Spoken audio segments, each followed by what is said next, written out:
The sound of water gently lapping against the wooden hull was a lullaby that young José Ferreira, only 5 years old, had known since he could remember.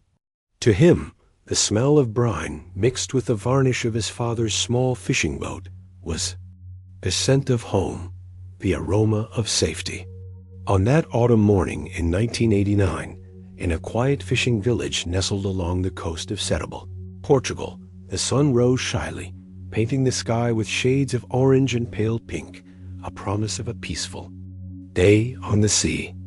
His father, a man of few words and hands calloused from the work called Afonso Ferreira, adjusted the cap on his son's head, a silent gesture of affection that repeated itself with every new adventure the two embarked on. His mother, standing on the porch of their modest whitewashed house, waved with a contained smile, a ritual that calmed her heart every time her husband and son ventured into the waters of the Atlantic. She watched the little boat drift away, becoming a smaller and smaller dot on the vast blue horizon until it vanished completely in the morning mist.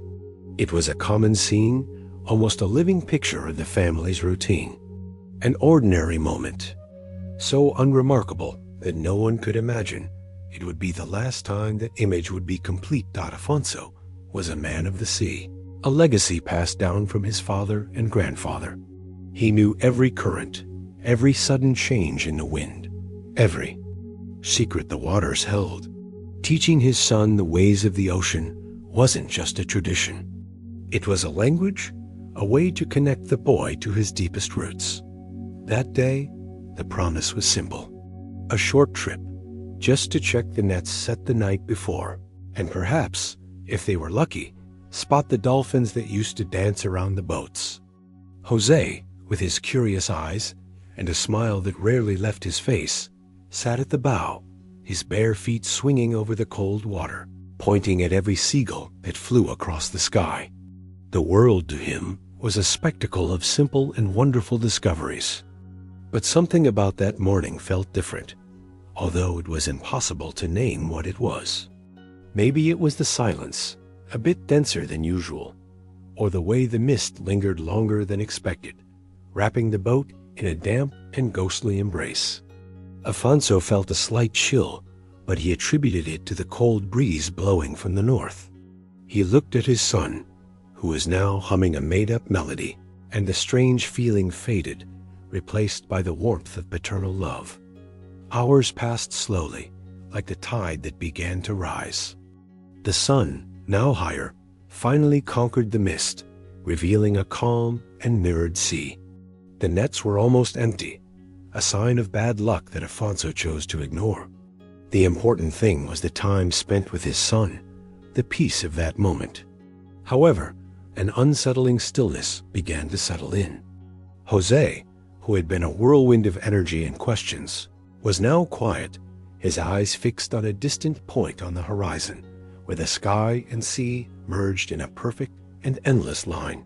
He didn't respond to his father's calls, as if he were hypnotized by something only he could see. Afonso approached, touched his shoulder, but the boy didn't turn. His face, once so expressive, was now empty, a mask of disturbing serenity. A feeling that something was fundamentally wrong began to take root in Afonso's chest, cold and heavy like an anchor. He tried calling his son again, more insistently, but it was like speaking to a statue. The small body was there, but his spirit seemed to have sailed far away, to a place where his father's voice could no longer reach him.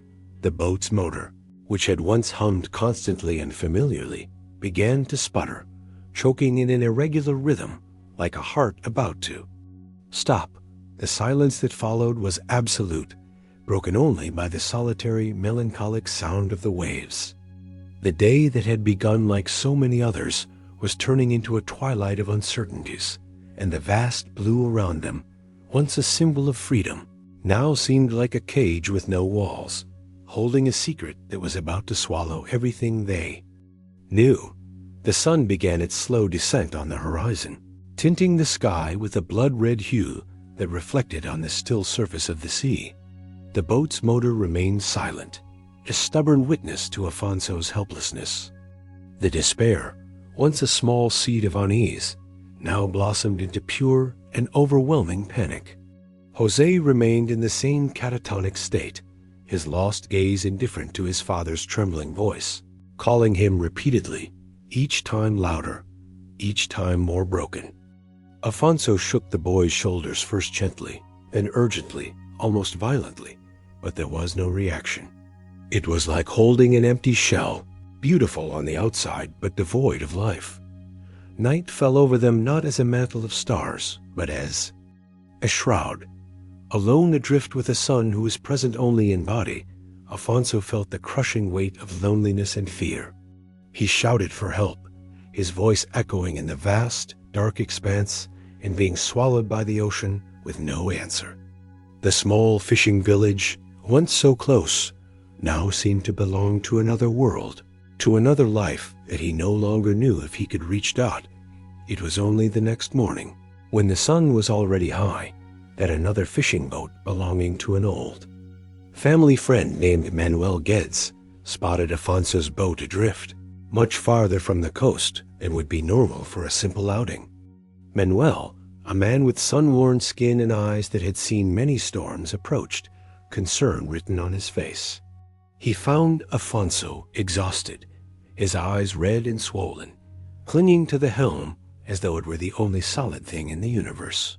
But what chilled Manuel's blood was the silence. The boat, which should have echoed with José's infectious laughter, was terribly quiet. "Afonso, where is the boy?" he asked, his voice low, almost fearing the answer.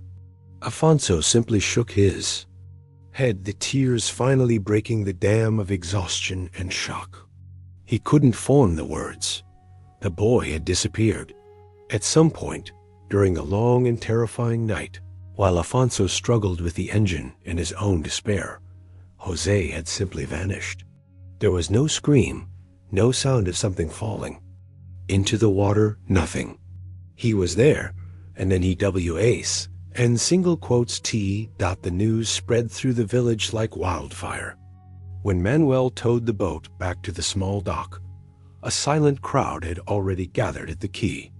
José's mother, whose name was Emilia, stood at the front, her face pale as wax, her eyes fixed on the approaching boat.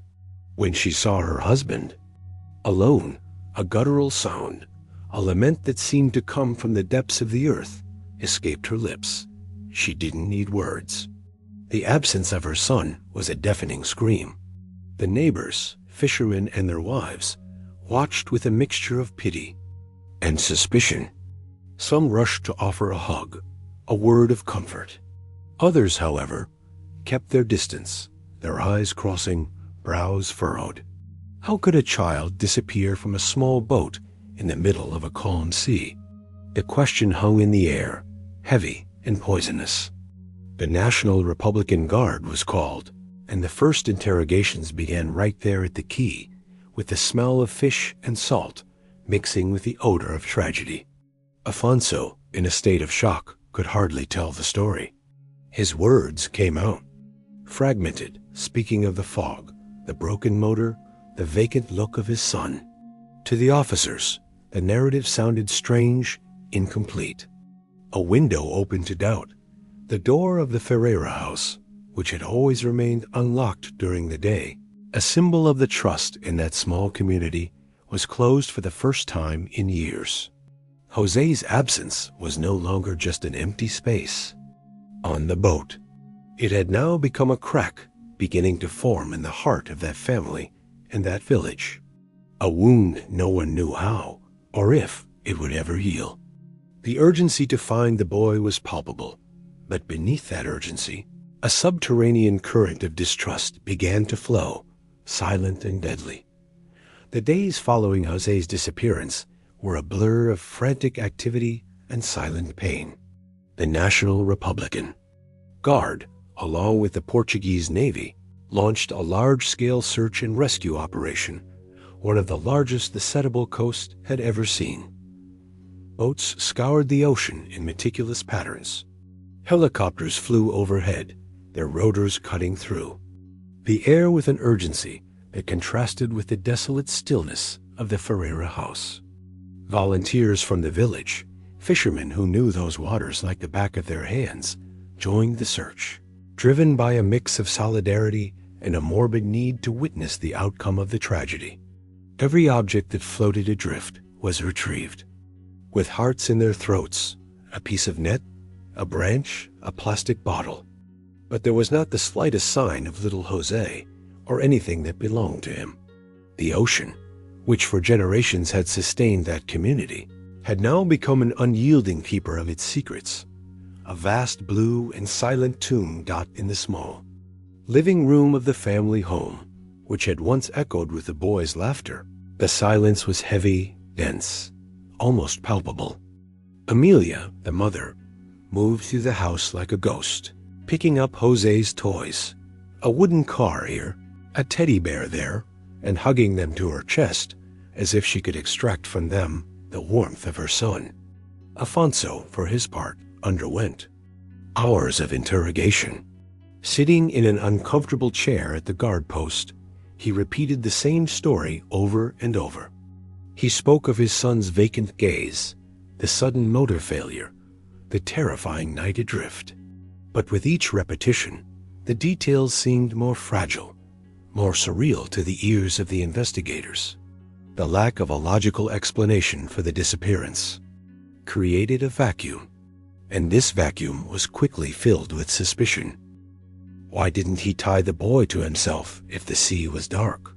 How could he have heard absolutely nothing? The questions were asked with cold politeness, but the implicit accusation hung in the room, suffocating like smoke.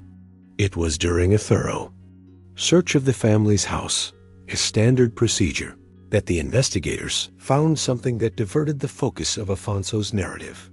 Hidden at the bottom of a drawer in José's room, beneath a pile of children's drawings depicting boats and fish, was a hardcover notebook.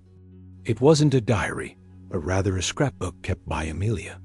Most of the pages contained recipes and family photos, but the last ones were filled with something different. They were newspaper clippings, cut with almost obsessive precision, about missing children from other parts of the country over the past few years. Next to each clipping, there was a handwritten note, almost illegible, with Amelia's shaky handwriting. They were short, fragmented sentences, carried by the water. Eyes like his, they never return. The investigators exchanged glances. This wasn't the behavior of an ordinary mother. It was an obsession, a fear that seemed to precede the tragedy itself. When questioned, Amelia broke down, explaining that it was an irrational fear that had haunted her since José's birth, a terror of losing him to the same sea that sustained their family. But to the police, this discovery was a disturbing piece. Not proof, not a concrete lead, but it cast a shadow of strangeness over the grieving mother. The investigation, which had until then focused on the father and the sea, now found itself facing a new element, a fear so deep it bordered on prophetic. José's absence was beginning to weigh, not just as a loss, but as a mystery whose roots could be much darker and deeper than the vastness of the ocean itself. The weeks turned into a month, and the hope, once a flickering flame, began to extinguish, leaving only the cold ashes of resignation behind. The official search operation was scaled back and eventually suspended. The sea had not returned the boy, and the land seemed to have fallen silent. Life in the village tried to resume its normal course, but normality now felt like a fragile facade cracked by the tragedy. José's name was whispered in dark corners, and the looks which once had been of pity for Afonso and Amelia now carried a silent and corrosive distrust. The story of the father who lost his son to the sea was no longer just a tragedy. It had become a dark tale, a local legend where everyone filled in the gaps with their own suspicions. Amelia's obsession with the newspaper clippings leaked into the community, fueling theories that perhaps she knew more than she let on, or that her fear had led her to an unthinkable act. Afonso, for his part, became a shadow of himself, aged a decade in just a few weeks. The weight of guilt and suspicion bowed his shoulders more than any hard labor ever could. It was then that a new voice emerged, breaking the monotony of grief and suspicion. A tourist from Lisbon, an amateur photographer who had spent the weekend in the region around the time of the disappearance, approached the National Guard. He was reviewing his film rolls when he found something that disturbed him.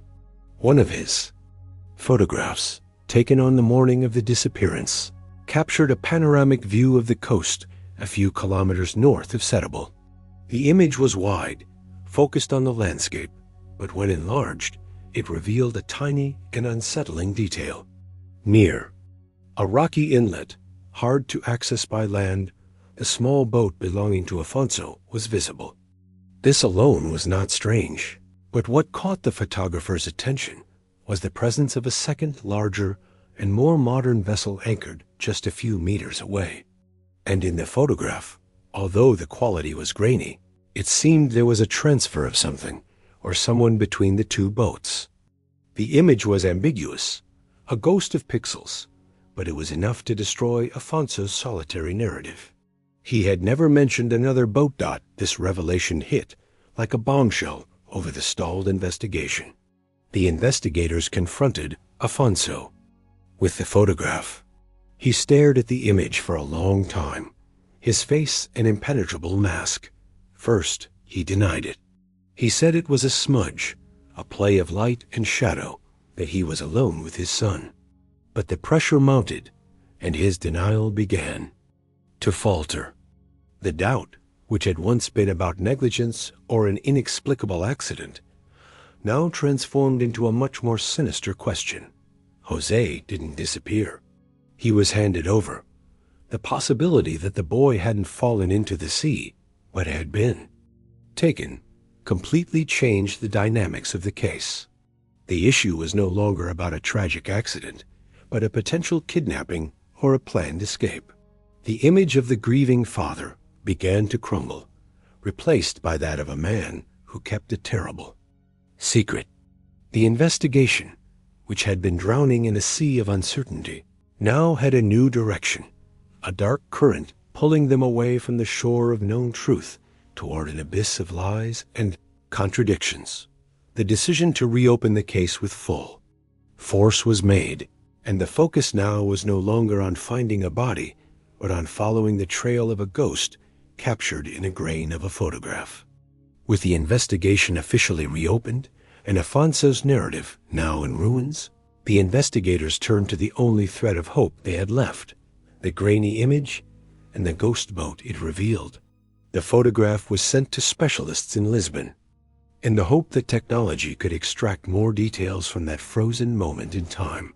Meanwhile, the team in Setable began a monumental task, sifting through port records, yacht clubs, and marinas along the entire coast, looking for any vessel that matched the indistinct silhouette in the photograph. It was like looking for a needle in a haystack, a nameless, unidentifiable boat that had appeared and disappeared like a mirage. The search led them to dusty files, yellowed logbooks, and conversations with old sailors whose memories were as murky as the estuary waters on rainy days. Every lead brought them to a dead end. The boat seemed not to exist, a ghost ship that left behind only an image and a broken family. Afonso, now the main suspect, was detained for further interrogations. The conversations were no longer about his pain, but about his lies. Trapped. He finally admitted the presence of the other boat, but his explanation was even more bizarre and desperate. He claimed the boat belonged to smugglers who had threatened him, taking the boy as leverage to prevent him from reporting them. They promised, according to him, to return José in a few days unharmed. It was a story that sounded hollow, hastily fabricated to cover an even larger hole. The investigators didn't believe him. The theory gaining traction in the corridors of the guard post was one of a sale, an unpayable debt, a dark agreement, a child delivered as merchandise. The image, of Afonso, the simple fisherman, was crumbling to reveal the possibility of a man involved in something much more dangerous. While the police got lost in records and theories, Amelia, the mother, began her own quiet search, a pilgrimage driven by intuition and desperation. She refused to believe her husband could have sold their own son. If the story of the smugglers was a lie, the truth had to be something else, something she still couldn't see. She began retracing Afonso's steps in the months leading up to the disappearance. She spoke to the few friends he had, to the merchants where he bought bait, to the men with whom he shared a glass of wine at the local tavern. It was then that she discovered something.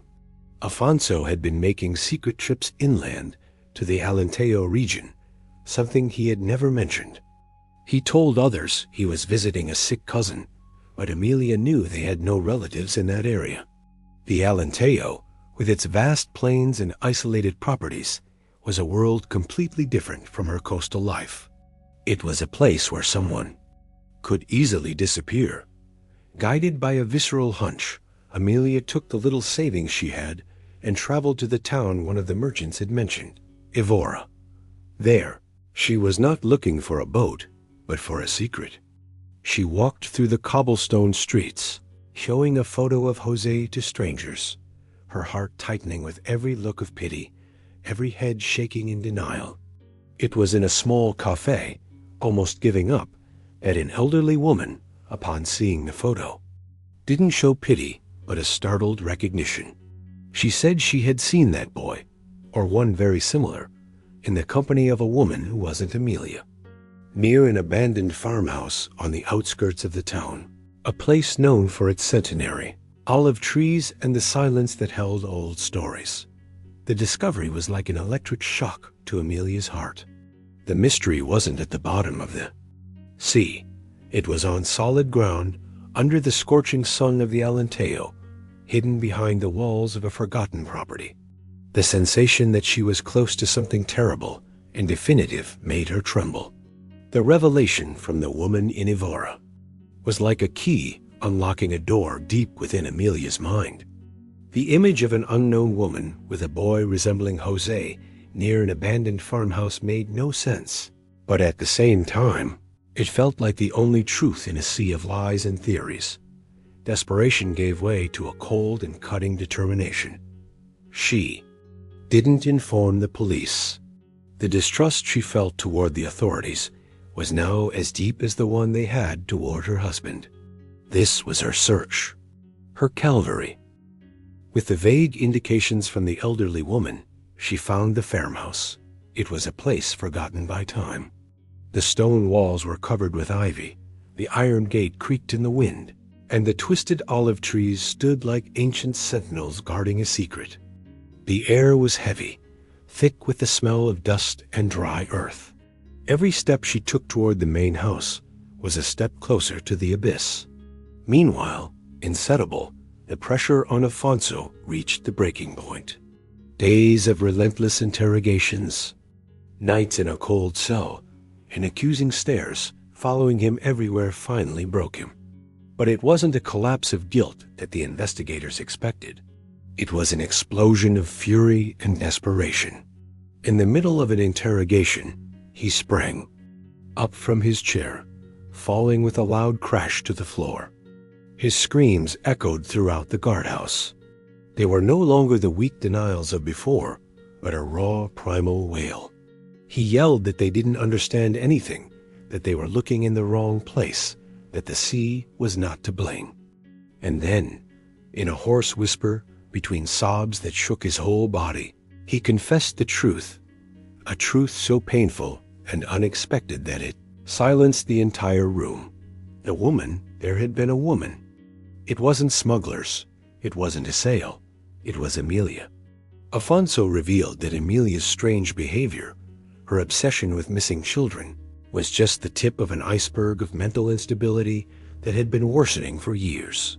She lived in a constant state of panic, convinced that an impending tragedy would take her son. She didn't trust the sea, didn't trust the neighbors, didn't even trust Afonso. In her distorted mind, The only way to protect Jose was to make him disappear, to hide him from the world she saw as a constant threat. The plan had been hers, the motor failure, Jose's vacant stare, possibly drugged with one of the sedatives she secretly took, all orchestrated by her.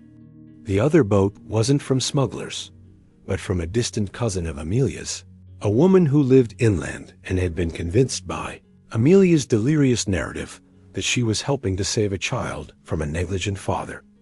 Afonso, weak and desperate to keep the peace, to protect the wife he loved despite her illness, agreed to the plan, believing it would be temporary, that he could convince her to bring the boy back after a few weeks. He never imagined she would cut off contact, disappearing with the child and leaving him behind to face the consequences. This confession shattered the reality of the case. The victim became the perpetrator. The father, an accomplice, became a victim of manipulation, and the grieving mother revealed herself as the architect of the entire tragedy.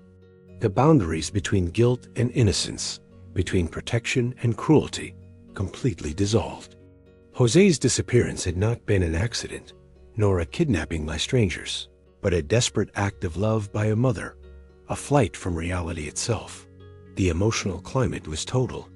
The investigators, who for months had followed cold leads and logical clues, now found themselves confronted with a family drama of psychiatric proportions, much more complex and terrifying than any ordinary crime.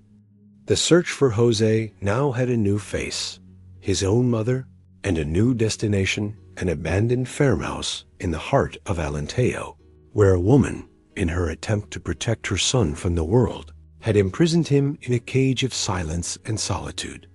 Afonso's confession sent shockwaves that reconfigured the entire landscape of the investigation. The urgency, once focused on finding a body in the sea, now transformed into a race against time to find a child alive, held captive, not by a monster, but by his own mother. The revelation that Amelia was the mastermind behind the disappearance added a new layer of horror to the story.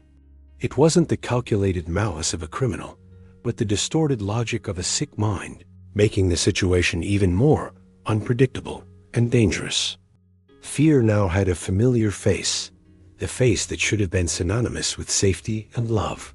The atmosphere in the guardhouse became claustrophobic, weighed down by the burden of a truth that was almost impossible to process. The initial anger of the investigators toward Afonso gave way to a kind of uncomfortable pity. He was not a villain, but a weak man, broken, an accomplice to a tragedy he had been unable to prevent. His remorse was palpable, an open wound bleeding, guilt and helplessness. While the police mobilized, organizing a team to follow the new lead to Alentejo, Amelia was already at the gates of the abandoned farmhouse. The afternoon sun cast long, distorted shadows from the olive trees, and the silence of the place was deep, broken only by the hum of insects and the sound of her own heart pounding uncontrollably in her chest. She pushed open the iron gate, which creaked in protest, as if the place itself resisted her intrusion. The main house was a two-story structure, with broken windows that looked like empty eyes, and a heavy wooden door that was closed. She called out for Jose, her voice weak, absorbed by the vastness of the property. There was no answer. She circled the house, her heart sinking with every step, fear blending with a growing anger. Anger at herself for not seeing the signs. Anger at Afonso for his weakness. Anger at the world for allowing such madness to take root in her family. It was at the back of the property, in a small annex building that seemed to have once been a barn or warehouse, that she saw it. The door was locked with a new, shiny padlock, an anachronistic shock amidst the decay of the place. And from inside, she heard a faint sound, almost imperceptible, a muffled cry. It wasn't the loud, healthy cry of a child, but a weak, resigned sob, the sound of a sadness that had lasted too long. The sound cut through Amelia like a knife. It was him. It was José. The physical proximity of the truth, her son hidden behind that door, was overwhelming. Her legs gave way, and she fell to her knees in the dry earth, her hands covering her mouth to stifle a scream. Everything became real in that instant. The silent confession of the padlock, the child's lament from within. Fear was no longer an abstraction, a theory. It was a wooden door, a metal padlock, and the sound of her child crying. The narrative of the story, which had traveled through seas of suspicion and lands of lies, now funneled to this singular and terrifying point. The moment of revelation was just a few steps away, and the anticipation of what she would find on the other side was silent. Absolute terror. The sound of José's cry, weak and intermittent, became the catalyst that transformed Amelia's desperation into a primal force. She stood up, her body trembling, and threw herself against the barn door. The old wood trembled, but the padlock held firm. She shouted her son's name, and this time the cry from the other side stopped, replaced by an expectant and terrified silence. Frantically searching around, her hands found a large, loose, stone-heavy, and rough. With a strength she didn't know she had, she struck the padlock repeatedly. The sound of metal hitting echoed through the silent farmhouse, a rhythmic beating of fury and release. With each impact, fragments of rust and wood flew off. Finally, with a sharp metallic snap, the latch gave way. The door, freed from its lock, creaked open slowly, revealing the dusty darkness inside. The afternoon sunlight poured into the small space, cutting through the shadow and revealing the scene. The smell was of mildew, old straw, and loneliness. And there, huddled in a corner on a dirty mattress, was José. He was no longer the smiling boy on the boat's bow. His hair was longer, his face thinner, and his eyes, once so alive and curious, were now large and terrified, fixed on the figure of his mother framed in the light of the door. He didn't run to her. He just stayed there, motionless, hugging his knees like a frightened animal in its den beside him. In a small wooden box were some cans of food, bottles of water, and a single toy, the same teddy bear Amelia used to hug at home. The truth appeared in a brutal way, not in the form of a body, but in that of a broken spirit. The hiding place was real, and the prison was visible in the child's empty stare. Amelia took a step forward, and the boy shrank even further. "José, it's me, son. It's your mother," she whispered, her voice choked, tears streaming freely down her face. She knelt slowly, extending her hand. That's when she saw the other person, sitting in a rocking chair in the darkest corner of the barn. Almost invisible until that moment was the distant cousin the woman Afonso had mentioned.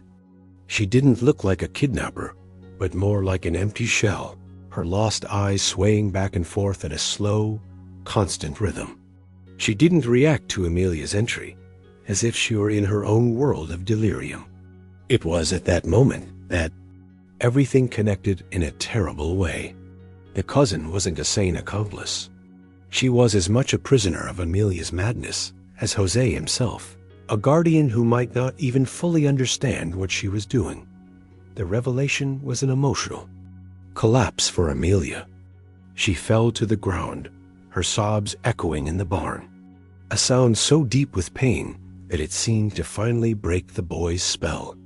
José slowly unfurled and crawled toward his mother, not with the joy of a reunion, but with the hesitation of one approaching a source of familiar pain. He touched her face, and the physical contact, the first in months, was catharsis and condemnation. The truth was there in her arms, but an even darker mystery hung in the air. Looking at her son, Amelia saw that he was holding something tightly in his other hand. Gently, she opened his little fingers and found a folded piece of paper. On it, in Afonso's handwriting, was a single address in Lisbon and a phrase that froze her soul. When the time is right, forgive me." The plan had not ended there. There was another layer, another destination for which José had been prepared. And she realized, with a paralyzing horror, that the madness wasn't just hers. She was part of a much larger and more twisted web than she had ever imagined. The days that followed the reunion in the barn didn't bring the peace of a happy ending, but the heavy silence of consequences. The arrival of the police at the abandoned farmhouse was a mute and dark event. There were no sirens, only the sound of tires on dry earth and the low voices of officers who found a scene that defied the logic of any investigative manual. A mother, hugging a reunited child, a catatonic guardian in a rocking chair, and a note that opened a new abyss of questions. The cousin was taken to a psychiatric institution, her mind a puzzle that might never be put together again. Afonso, confronted with the note, confessed the final layer of the plan. The address in Lisbon belonged to a couple who couldn't have children, people to whom he owed an old and dangerous favor. The delivery of José would be the final payment, a permanent solution that, in his desperate mind, would protect the boy from his mother's instability and settle his own debt. He wasn't just a weak accomplice. He was the architect of a second kidnapping, one that hadn't yet occurred.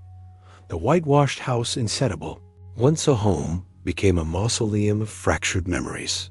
José's room was reopened, but the boy rarely entered it.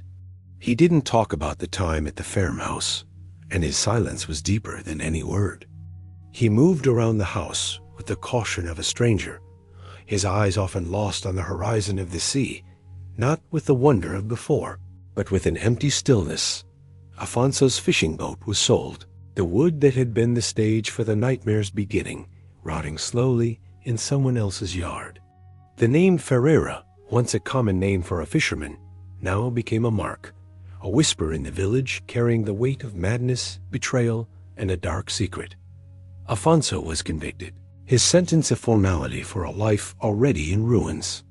Amelia, for her part, began a long and painful psychiatric treatment, struggling to reconcile the woman who loved her son with the woman who had imprisoned him to save him. Years later, the dust settled but never fully disappeared. The farmhouse in Alentejo was demolished, its centuries-old olive trees the only silent witnesses to what had happened there in the village of Setúbal. The story became a cautionary legend, told in a low voice to scare children and remind adults that the true monsters are sometimes those who live under our roof, tied to us by bonds of love and blood. José grew up, a quiet and introspective young man, carrying an absence no one else could see. He never again boarded a boat. The ocean, which should have been his heritage, became a boundary, a constant reminder of the day his world shattered. The family house remained, its windows facing the sea, but the porch where a mother once waved with a smile was always empty. The smell of sea spray still invaded the room on foggy mornings, a ghostly presence of a past that refused to fully die. The love, in its purest form, is a safe harbor, but when twisted, when contaminated by fear and weakness, it can become the most dangerous of currents, pulling us to the depths, to a place where light can no longer reach us.